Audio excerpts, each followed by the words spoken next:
सन 1398 विक्रमी संवत 1455 ज्येष्ठ मास की पूर्णिमा का ब्रह्म मुहूर्त, काशी नगर का वो लहरतारा तालाब जहां सर्व सृष्टि रचनाहार कबीर परमात्मा पृथ्वी से 16 शंख कौस दूरी पर स्थित अपने निज धाम से शिशु रूप धारण कर अपने तेजोमय शरीर को हल्का करते हुए कमल के फूल पर प्रकट हुए, जिसके प्रत्यक्ष दृष्टा थे ऋषि अष्टानंद। इस पूरे घटनाक्रम को देख ऋषि जी आश्चर्यचकित रह जाते हैं और सोचते हैं, आज यह मैंने कैसा दृश्य देखा? ये मेरी भक्ति की उपलब्धि है या कोई भ्रम? गुरुदेव से पूछता हूं।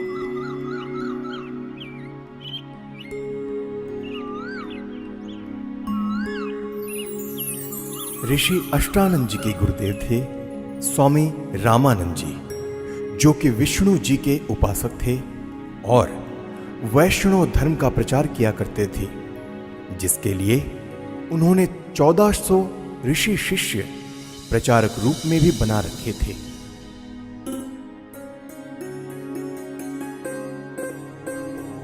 प्रणाम गुरुदेव। प्रणाम। क्या बात है अष्टानंद, कुछ दुविधा में लग रहे हो? हे गुरुदेव, आपकी आज्ञा हो तो मैं अपनी एक शंका का समाधान चाहता हूँ। कहो, क्या बात है? हे गुरुदेव, आज साधना करते समय मुझे आकाश से एक प्रकाश नीचे की ओर आते दिखा, जिसे मेरी आंखें सहन न कर सकी और आंखें बंद हो गई, जिसके बाद मेरी आंखों के सामने एक नवजात शिशु का प्रतिबिंब बन गया। पुनः आंखें खोली तो वह प्रकाश तालाब के एक कोने में सिमटता हुआ दिखाई दिया। हे गुरुदेव, कृपया मेरी शंका का निवारण कीजिए। यह मेरी भक्ति की कोई उपलब्धि है या कोई दृष्टि दोष? हे ऋषि जी, यह न तो भक्ति की उपलब्धि है और न आपका दृष्टि दोष। इस प्रकार की घटनाएं उस समय होती है जब ऊपर के लोकों से कोई देव पुरुष पृथ्वी पर अवतार धारण करने के लिए आते हैं और किसी स्त्री के गर्भ में निवास कर फिर बालक रूप धारण करके लीला करते हुए अपना अपेक्षित कार्य पूरा कर जाते हैं। अष्टानंद, कोई देव पुरुष ऊपर के लोकों से आया है। अब वह काशी नगर में किसी के घर जन्म लेकर अपना प्रारब्ध पूरा करेगा। स्वामी रामानंद जी ने अपने ज्ञान आधार से शिष्य अष्टानंद जी की शंका का समाधान किया।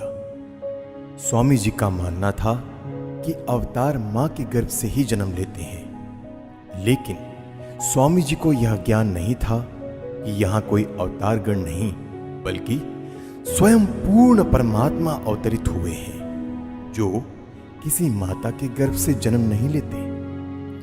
वहीं दूसरी ओर काशी में ही नीरू नीमा नाम के एक मुसलमान जुलाहा दंपति भी रहा करते थे। वैसे तो इसी जन्म में वह ब्राह्मण और ब्राह्मणी थी। नीरू का नाम गौरी शंकर और नीमा का नाम सरस्वती था। उनकी कोई संतान भी नहीं थी। वह भगवान शिव की भक्ति करते थे और शिव पुराण की निस्वार्थ कथा किया करते थे।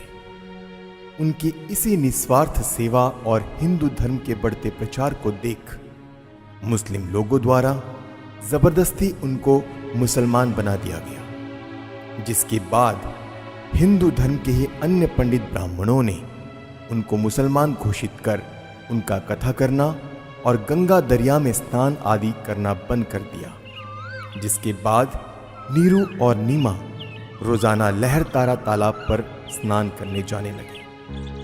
भले ही उनको मुसलमान बना दिया गया था, परंतु अब भी भगवान शंकर के प्रति उनकी अटूट श्रद्धा थी।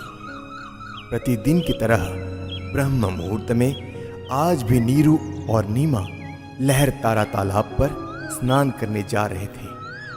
संतान ना होने के कारण नीमा अपने भगवान शिव शंकर जी से रोते रोते हृदय से प्रार्थना करते हुए जा रही थी। हे भगवान शंकर, आपके दरबार में लालों की कमी है। एक लाल मुझे भी देते तो मेरा इस संसार में हिस्सा हो जाता। नीमा, हमारे भाग्य में संतान नहीं है। अगर होती तो भगवान पहले ही दे देते। आप रो मत। ऐसे रो रो कर अपनी आंखें खराब और कर लोगी। हमारा कोई उंगली पकड़ने वाला भी नहीं है इस दुनिया में। इसी प्रकार आपस में चर्चा करते करते नीरू और नीमा लहर तारा तालाब पर पहुंच जाते हैं, जहां पहले से ही कमल के फूल पर परमात्मा प्रकट हो चुके होते हैं। प्रथम नीमा स्नान करके तालाब से बाहर आती है, फिर बाद में नीरू स्नान करने के लिए तालाब में प्रवेश करता है। जब नीरू स्नान कर रहा होता है तब नीमा पहले वाले वस्त्र धोने के लिए पुनः किनारे पर आती है और उसे सामने कमल के फूल पर कुछ हिलता नजर आता है। इसे देख नीमा सोचती है कि कोई सर्प फन हिला रहा है।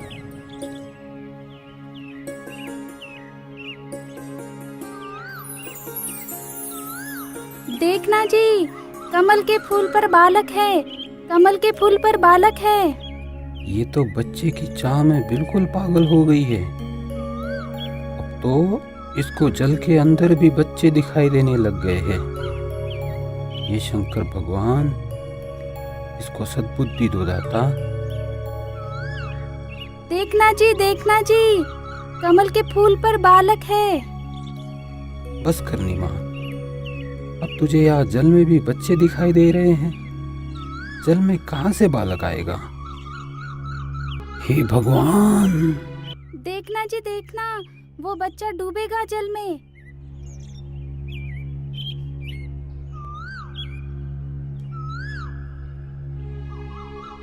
यह बालक पता नहीं किसका है। अब इसको हम घर लेकर जाएंगे तो नगर के लोग पूछेंगे कि किसका बालक चुरा कर लाए हो। हम बताएंगे कि कमल के फूल पर मिला तो कोई यकीन नहीं करेगा। इस बालक को भी छीन लेंगे और पिटाई करके नगर से भी निकाल देंगे।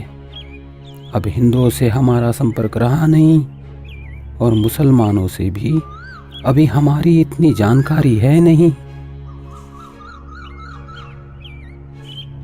नीमा, इस बालक को यही छोड़ दे, इसी में हमारी भलाई है।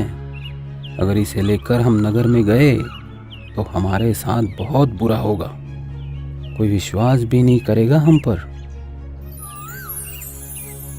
नीरू नीमा को सारी स्थिति से परिचित करवाता है, जिसके बाद नीमा बोलती है, पता नहीं इस बालक ने मुझ पर क्या जादू कर दिया।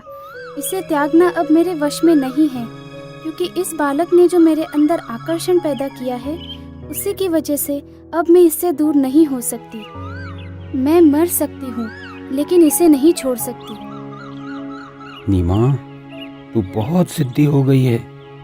मैंने तुझसे आज तक गुस्से से भी नहीं बोला, यह सोचकर कि तू पहले ही संतान के वियोग में दुखी रहती है, परंतु अब मेरे प्यार का नाजायज फायदा उठा रही है।